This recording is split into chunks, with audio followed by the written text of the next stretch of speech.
8वें वेतन आयोग को लेकर चर्चाएं जोरों पर हैं, लेकिन सबसे बड़ा सवाल जो हर सरकारी कर्मचारी के मन में है, क्या आयोग लागू होने तक महंगाई भत्ते यानी डीए में बढ़ोतरी जारी रहेगी या रुक जाएगी। केंद्र सरकार ने संसद में इस पर स्थिति काफी हद तक साफ कर दी है। वित्त राज्य मंत्री पंकज चौधरी ने स्पष्ट किया है कि जब तक 8वां वेतन आयोग लागू नहीं होता तब तक डीए का भुगतान और बढ़ोतरी पहले की तरह ही जारी रहेगी। मौजूदा नियमों के मुताबिक महंगाई भत्ता डीए आपकी बेसिक सैलरी के आधार पर साल में 2 बार जनवरी और जुलाई में संशोधित किया जाता है। इसमें कोई बदलाव नहीं होने वाला है, यानी 2026 और 2027 में भी आपको महंगाई के आंकड़ों यानी AICPI के आधार पर बढ़ा हुआ डीए मिलता रहेगा।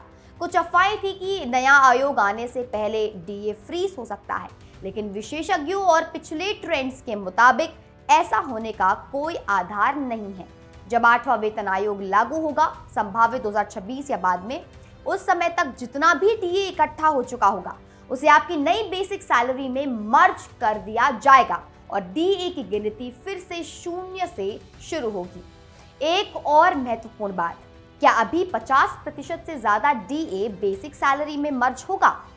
सरकार ने संसद में साफ कहा है कि फिलहाल डीए को बेसिक सैलरी में मर्ज करने का कोई प्रस्ताव विचाराधीन नहीं है। इसका मतलब है कि डीए 50% का आंकड़ा पार करने के बाद भी एक अलग भत्ते के रूप में मिलता रहेगा, जब तक कि नया वेतन आयोग अपनी सिफारिशें लागू नहीं कर देता।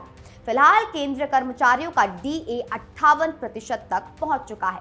तो निष्कर्ष ये है कि आप बेफिक्र रहें, आपकी सैलरी में डीए की बढ़ोतरी पहले की तरह ही जारी रहेगी।